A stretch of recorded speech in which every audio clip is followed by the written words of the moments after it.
Hello, everyone. Welcome back to the Building Bigger Lives podcast. I'm Michael Regan, along with my fabulous co host, Catherine Peterson. And as we do each and every Wednesday, we're bringing an episode to our entrepreneurial followers and friends who enjoy hearing the stories of building bigger lives. And one of the ways we love to do that is to bring some of our friends onto the podcast, folks who we know are slugging it out in the world that they work in and doing great things in that world. But, life's not all rainbows and unicorns. We're not always walking on sunshine. These folks are doing hard work that not many of us get to see behind the scenes. And when we bring them on the podcast, our hope is they'll share a little bit about their story with us. And maybe in that, we start to see the real secret to the success and how they, in fact, find harmony between a really great personal and professional life that they built. And I can't think of a greater example of that than our guest today, my friend Frank Blakeley. Frank, it's good to see you today. Good to see you both as well. Thanks for having me on. Yeah, really glad to have you. And Frank, our tenure is similar here. I believe I met you and Catherine at around the same time on a platform that doesn't currently exist, but can we all just give some love to the old Bay Equity friends? I think that's where we all met way back 10 years ago. It is, yeah. So many friends are started there. For sure, for sure. And I know during that time, we've had a really interesting opportunity to work through a few different transitions, both within your team environment, within the platform that you choose to work on, and some of the things you've been doing that I think make you a really unique and powerful player down in Orange County, California. We'll get into all of that. But before I ramble on any further, let me bring my friend Catherine Peterson into the frame. Catherine, always great to see you today. Yeah, I'm excited to be here and excited to have one of my favorite mortgage people on today. Frank and I have been friends for a long time, and I consider him like well, we see each other frequently, at least online. So it's really fun to bring that out to everybody else.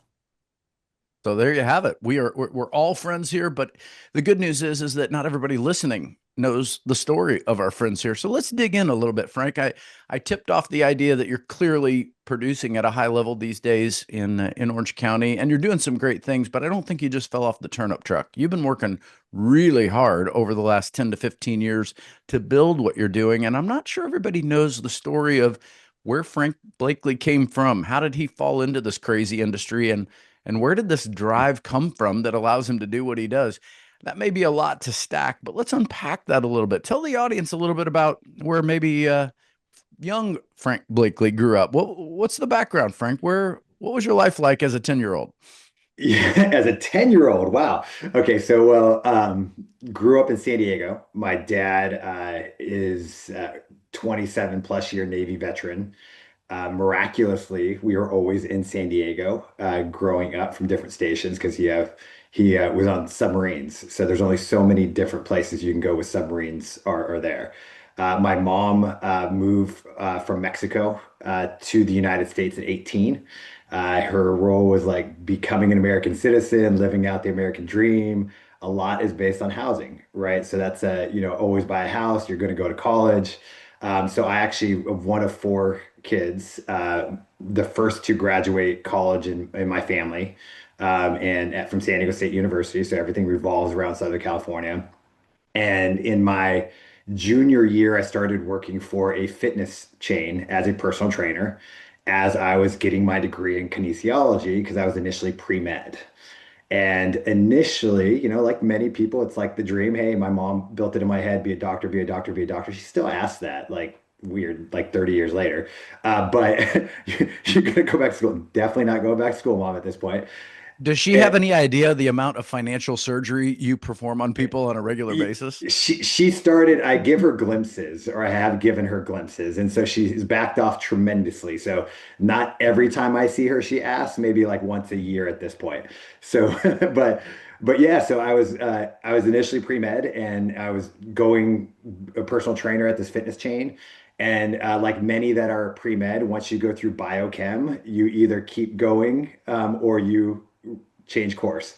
And when I saw biochem, I was like, I don't think I want 4 more years of this. And at the time, I was just really good at fitness industry. I started working, interviewing for pharmaceutical sales positions, had a job lined up. And at the time, a girlfriend was, her dad was VP of Food Maker, which is Jack in the Box. So before I went into that other position, I said, "Hey, how did you end up being VP?" He said, "This is my first job I had out of school, and I just worked my way up."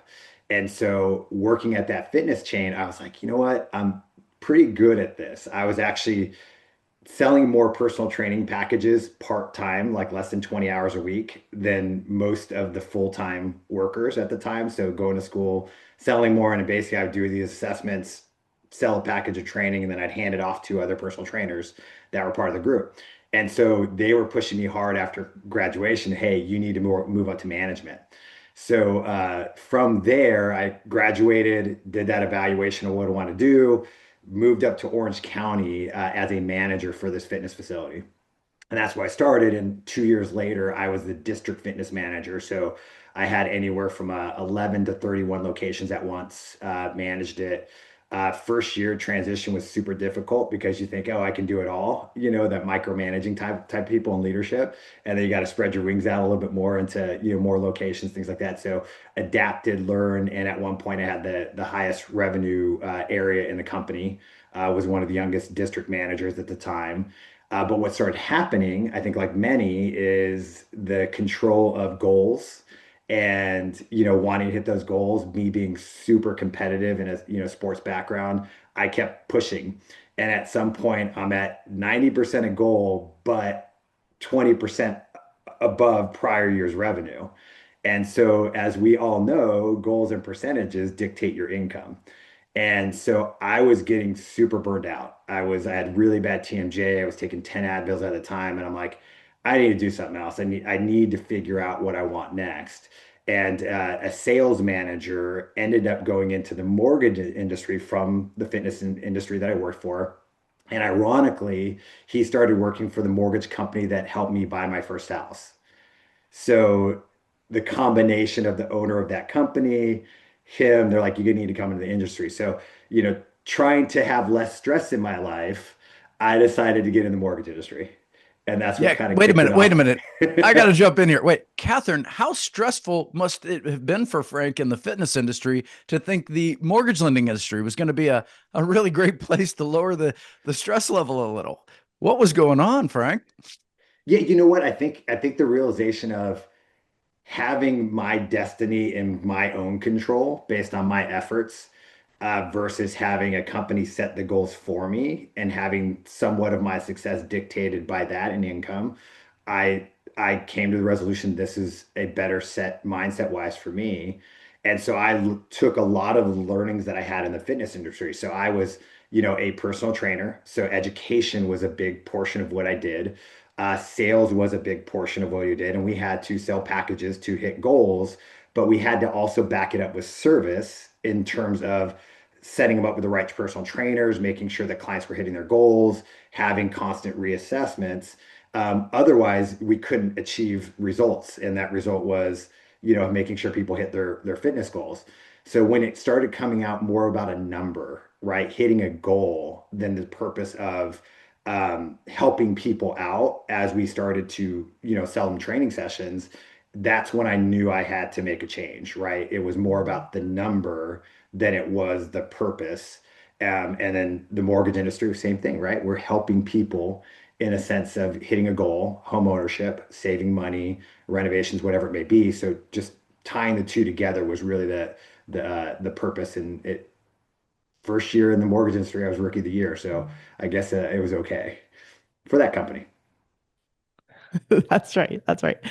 So, Frank, I'm going to probably take a different path than Michael is expecting, but I'm very curious about something. So, I hadn't realized that you had gotten that kind of point to burnout before you had left the fitness industry. So Mhm. you have a unique probably ability to say, "Hey, I'm getting close to that point.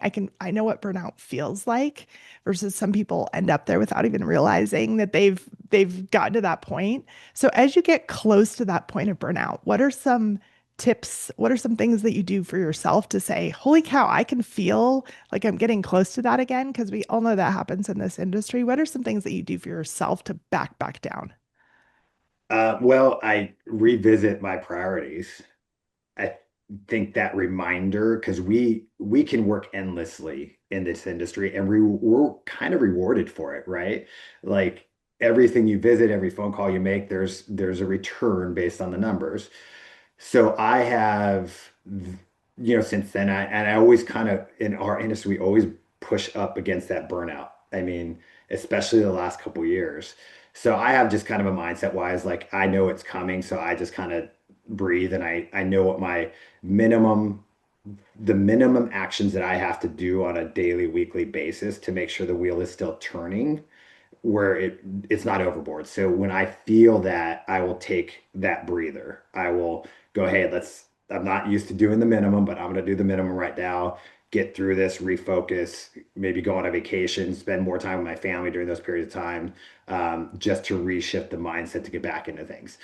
And honestly, some of the company changes I made were to have a shift of environment, right? That shift of environment helped to push away from the burnout. I mean, that is reality of why I've made some moves I have over the years is to have a different voice coming in, a reframework of the mission, and shifting things around. Okay, that's a really great answer. And by the way, Catherine, I love that you took a little shift in that because that's really intuitive. I think our audience benefits from understanding some of the deeper why behind this. So, Frank, I'm going to continue on this vein a little bit. We all met 10 years ago through the network of Building Champions, and our BCE event is built around an idea of going away to really plan and connect and to rejuvenate. So it's built around some themes that are similar to that. But I think many times when we have a change of pace and we have a change of place, we get a change of perspective. That's a common denominator of that experience. And Frank, I hear you saying intuitively, you've not only done that on a micro level, but you've also done it on a macro level. Micro, revisiting my priorities. And I think I've got a little bit of an inside view of this. You're really good at harmonizing those personal and professional priorities. It's not like one is the imbalance to the other. It's no, I am fighting hard, is what I hear from you on a regular basis to make sure that I'm winning in both sides of my life. Tell our audience a little more about that because people talk about balanced life. I'm not sure that balance really exists, by the way, but that's the phrase people like to use. And you fight really hard to make sure that happens. And by the way, if anybody out there doesn't believe it, go log onto your Peloton and find FB and OC, and you'll see a guy who fights very hard to maintain that balance. Frank, where does that passion come from? Because lots of people talk about this. You actually work hard at doing it. Why? Yeah, I think I think we all talk about life experiences, right? So I mean, I talked about when I was 10 years old, but I was overweight as a kid. My brothers and his friends nickname was Fat Frank, and my dad didn't let me play like football until I hit high school for that reason. And there's always this drive and purpose, drivers, and the way that you get there is outworking other people. That's how I grew up, and started playing football freshman year. I was a captain of the football team by my senior year, not because I was good at playing football, but because the leadership side came out.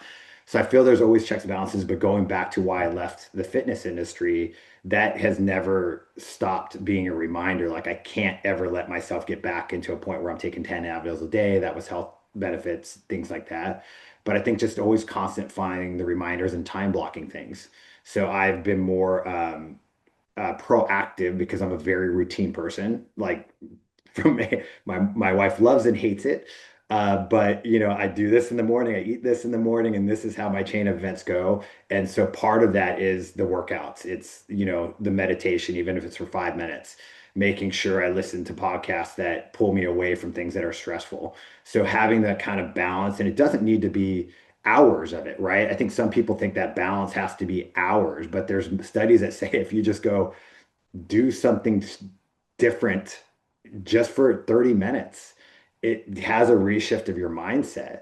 So it's just proactively, knowing when you need those moments and building them into your routine to go, okay, that was my release. I can go play pickleball. I can go work out. I can just sit and do nothing for 20 minutes. And that helps reestablish, the moments to get back into things and do it proactively and with purpose. I think that's what we lose, right? We go, 20 years in the same industry, what you do now versus how you started are completely different. Like we would drive to our clients' homes and, hours to get there.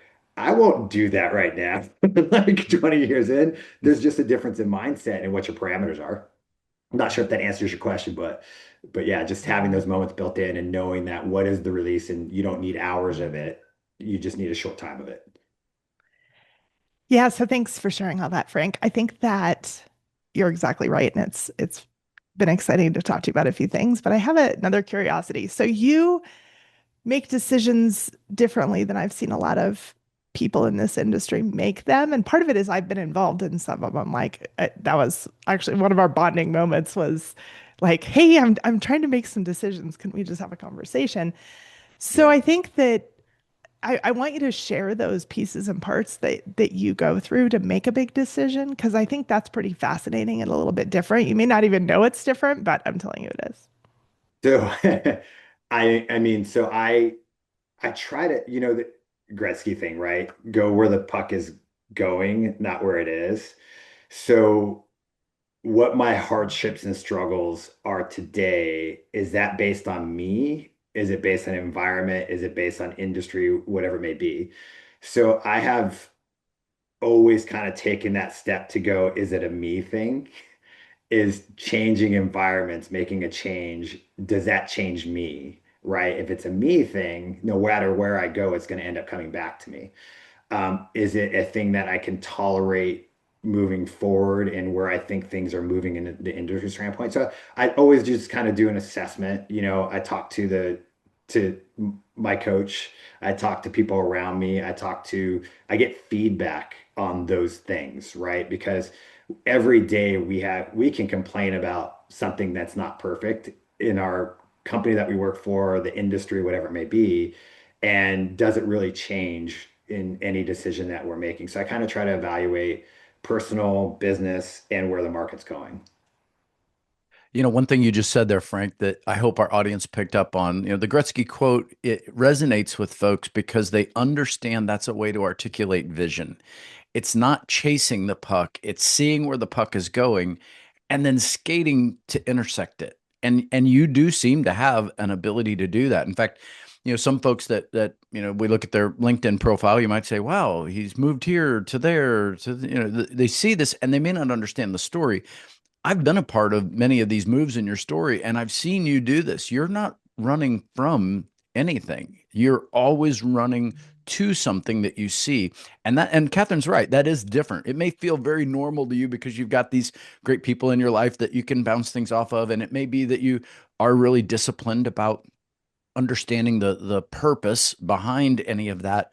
But just so our audience understands maybe a little more of how the wheels turn in there, I think you really do allow vision to lead a lot of your decision making. And you're really good at understanding how to combine your personal and your professional vision and not make one pay the price for the other. You look at that as almost like we do in our financial world with the total cost analysis.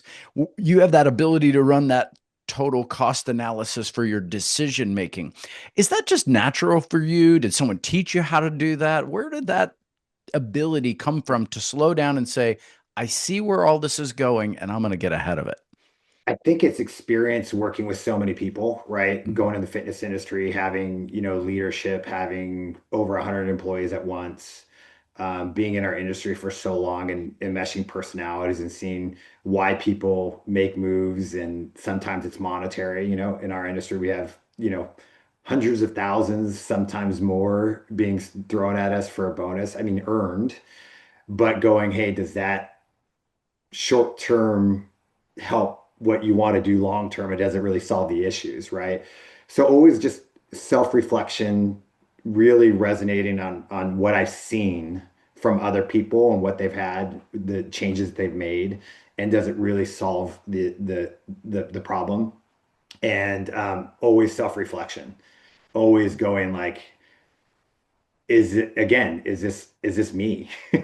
Is this a me thing? And does the change help the me get into a better position? Does it resonate? So like one of the recent changes I told you was, we've talked about this, is that COVID and shutdowns and being on Zoom, everybody, all the offices, like as much as I was doing production, it didn't feel like I was a part of something, right? I didn't feel like I was like pulling the rope at the same time. And that was a missing driver for me.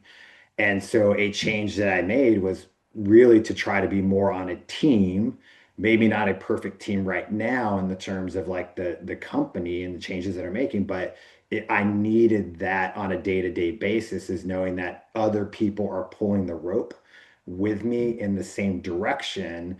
And that fuels me based on my previous experience playing football, lacrosse, being in the fitness industry, and how I was brought up. We were always helping each other out. So that's always part of the equation. So I also see that you're really good at something that I think more of us could be better at, which is circle of influence. I think you have a great ability to gather people around you that are high performing, whether that be in sports, whether that be in mortgage, whether that be in something in a totally different industry. So can you talk about how you've created that circle that's so fantastic around you? Well, I've asked a lot of people. You know, I was introduced to building champions because I reached out to Dave Savage. I've been using Mortgage Coach for 15 years, right? Since it was on a disc and a printout. And I was like, oh, Mhm. I really need a coach. And he made the recommendation to go with Building Champions.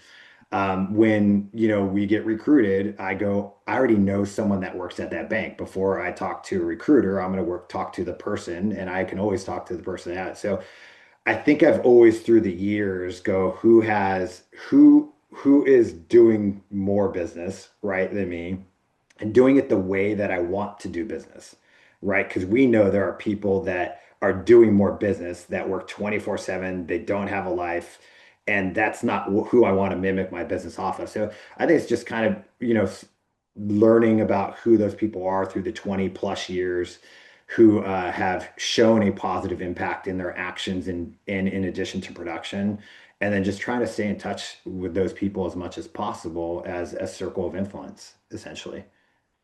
Yeah, again, great answer because it's intuitive to you that you would look out at the bigger picture. That's what I meant by that total cost. You really look at that and say, hey, it's not just that they're producing at a high level, they're doing it in a way that emulates things that actually inspire me. And that's a different way to look at things. Again, seems natural to you, but the audience needs to hear that clearly. We often look up to folks that have all these accolades. And I tell both of you this because I've had the pleasure of meeting both of your spouses is I don't want to be in a position where someday, I'm sitting down with someone's spouse and they say, hey, you're the coach who helped my wife or my husband, earn all this money, win all these awards. And guess what? We never see him anymore.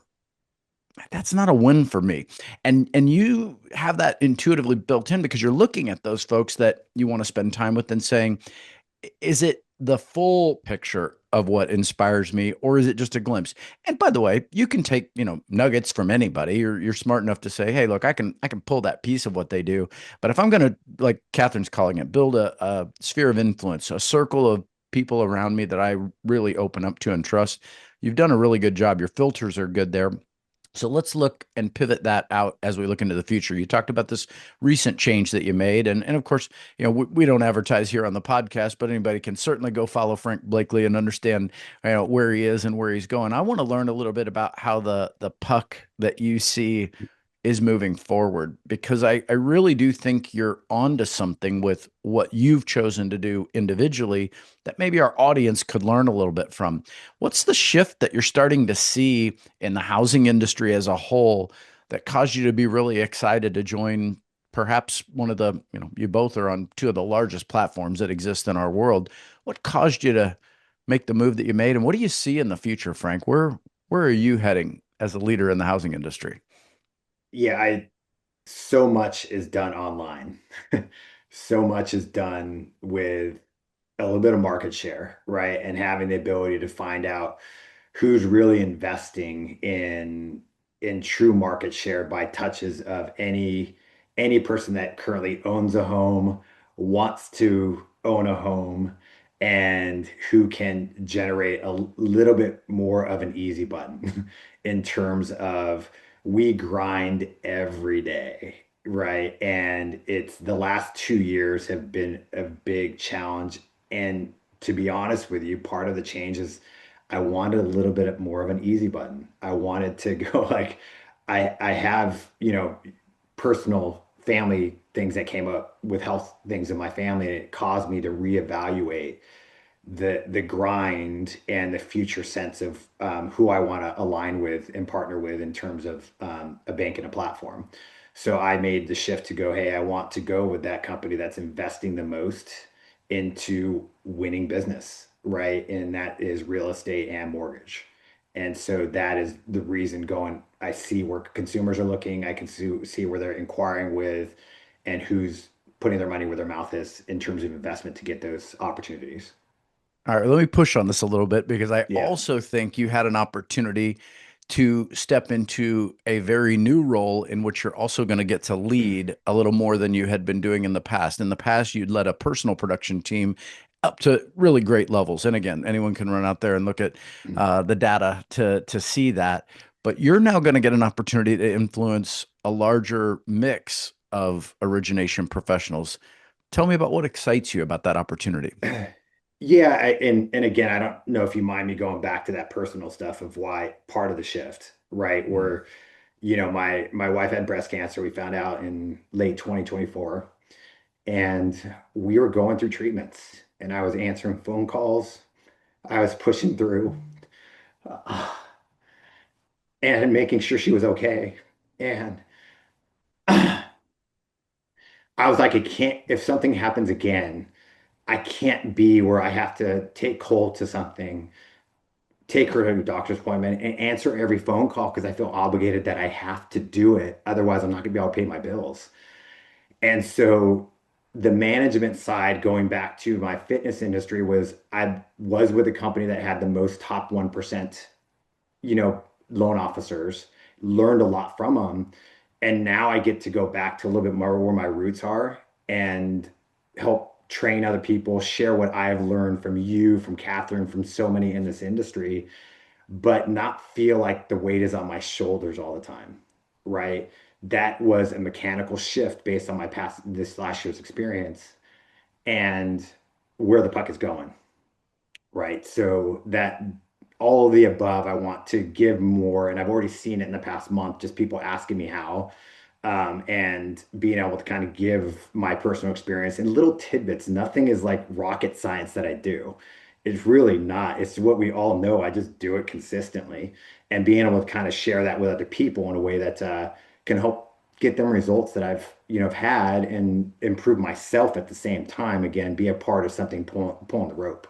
Frank, I'm excited to watch that because you've been it's been fun to be on this journey with you a little bit over the many, many years I've known you. And I think you've always been great about choosing your family, but I'm excited to see you lean in even more because I know that they're very, very important to you from lots of conversations that we've had. So that's be amazing. Yeah, they're the number ones. They're the why. Yeah, yeah, Y- absolutely. I You know, just wanted to make sure to acknowledge you for that. without a doubt. And Frank, I think that's integrity. Integrity and it's fun to see Catherine call that out because integrity is usually for folks that don't think about defining it, it's not just doing the right thing, it's doing the right thing when nobody else is watching. You're just doing it because it's the right thing. And I think that's, Catherine's point and well said is, these things aren't shifting sands in your life. They are the consistent thread that weaves through everything. You're a really rooted, grounded man who knows who he is. He knows what he wants. He knows how to get after it.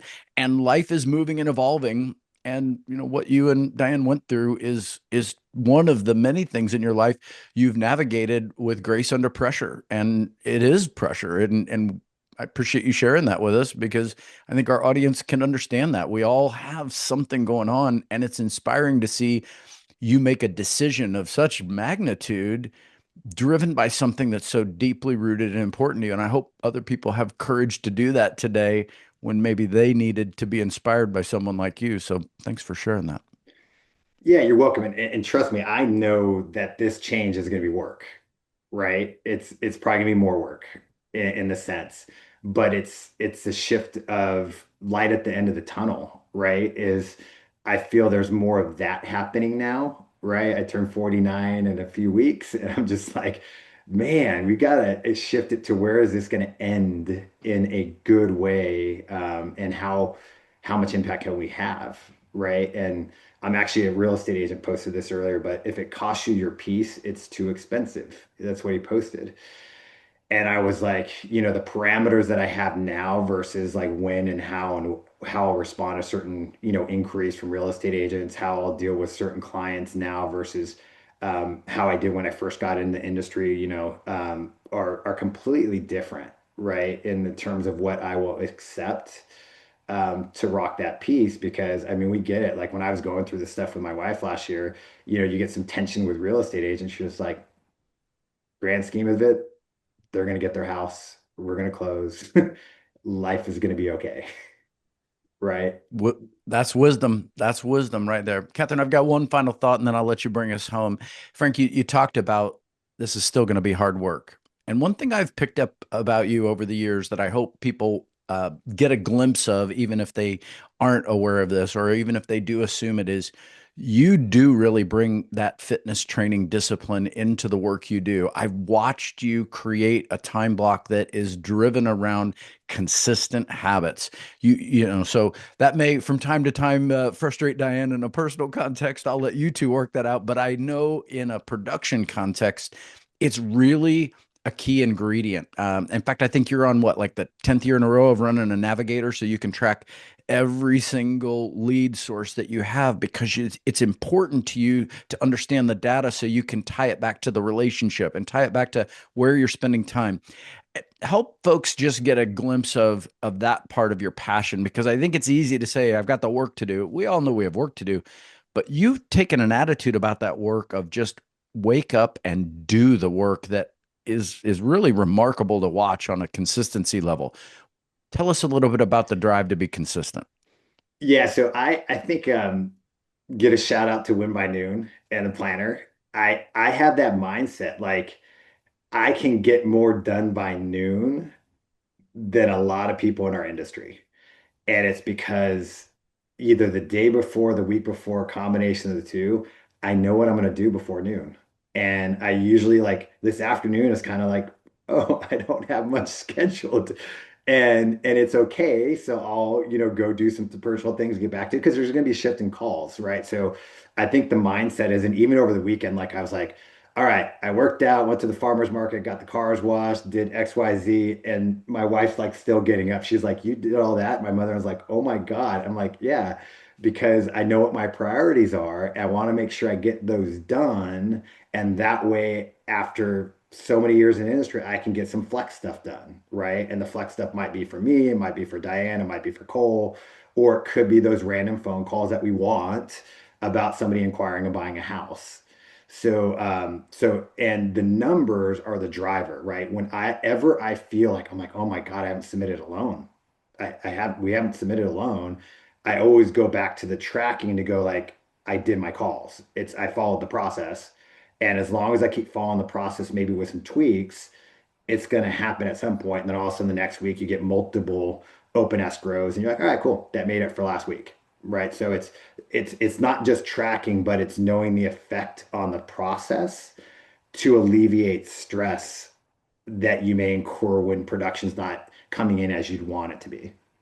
Yeah, I think Frank brings this back to look at those disciplines and what you're doing every day, not the outputs, because we can't always control how many homes are on the market or when people get under or all that stuff. So, all right. Well, with that, I'm going to close this out. I don't know how that time went by so quickly, but it just did. So thanks, Frank, for being here. Thanks, Michael, for also all your great questions.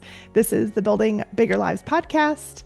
You can find us on Apple, Spotify, and YouTube and Instagram. Thank you so much for following. Please share this episode if it's been meaningful for you. And you can find Frank on all the places. So hopefully we continue to provide value. Thanks so much for joining us today.